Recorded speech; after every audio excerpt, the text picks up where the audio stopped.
আমরা আজকে রাজশাহী 2 আসনের বাংলাদেশ জামাত ইসলামীর মনোনীত প্রার্থী হিসাবে আমাদের নেতৃবৃন্দ সহ আমরা মনোনয়নপত্র আজকে জমা দিলাম। আলহামদুলিল্লাহ এটা একটা আমাদের নির্বাচনী যাত্রার একটা অন্যতম পদক্ষেপ যে আমরা জমা দিলাম। আলহামদুলিল্লাহ খুব সুন্দর পরিবেশ আমরা জমা দিয়েছি। যে আমরা আশা করছি যে রাজশাহীতে খুব শান্তিপূর্ণ উপায়ে নির্বাচন হবে, পরিবেশ শান্ত থাকবে।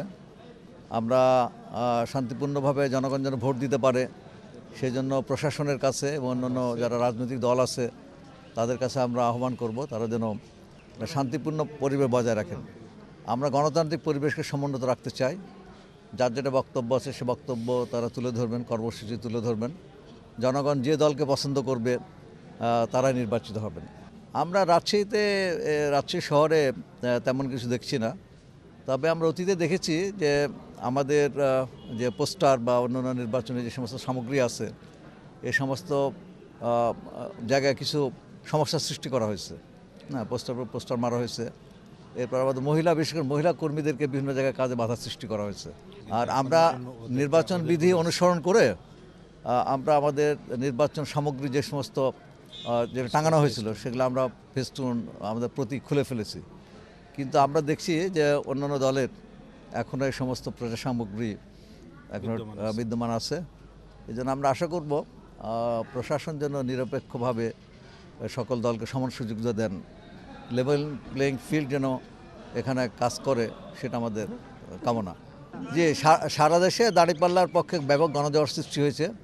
বিশেষ করে বিগত স্বৈরাচার বিরোধী আন্দোলনে বাংলাদেশ জামাত ইসলামী এবং বাংলাদেশ ইসলামী ছাত্র শিবিরের বলিষ্ঠ ভূমিকার কারণে এদেশের মানুষ জামাতকে তাদের অত্যন্ত আস্থার প্রতীক হিসেবে দেখছে। এবং আপনি ইতিমধ্যে দেখেছেন জামাতের যিনি আমির, কেন্দ্রীয় আমির ডাক্তার শফিকুর রহমান, তিনি একজন অত্যন্ত মানবিক নেতা, একজন সৃজনশীল নেতা হিসাবে এবং জনগণের নেতা হিসেবে উনি আজকে প্রতিষ্ঠিত হয়েছেন। বাংলাদেশের জনগণের মনের মণিকোঠায় স্থান পেয়েছেন। এবং আমরা দেখছি যে বাংলাদেশ জামাত ইসলামের পক্ষে সারা দেশের মতো রাজশাহীতে ব্যাপক গণজোয়ার সৃষ্টি হয়েছে। আমরা বিভিন্ন শ্রেণী পেশার মানুষের কাছে যাচ্ছি, আমরা দেখছি যে ছাত্র, যুবক, মহিলা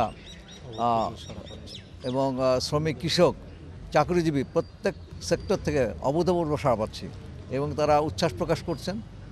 তারা আমাদেরকে খুব সুন্দরভাবে রিসিভ করছেন এবং তারা আমাদেরকে ভোট দিবেন এরকম তারা প্রত্যয় ব্যক্ত করছেন। তা আমরা আশা করি আগামী নির্বাচনে রাজশাহীতে বাংলাদেশ জামাত ইসলামী মনোনীত প্রার্থী দাঁড়িপাল্লা প্রতীক বিজয় হবেন ইনশাআল্লাহ।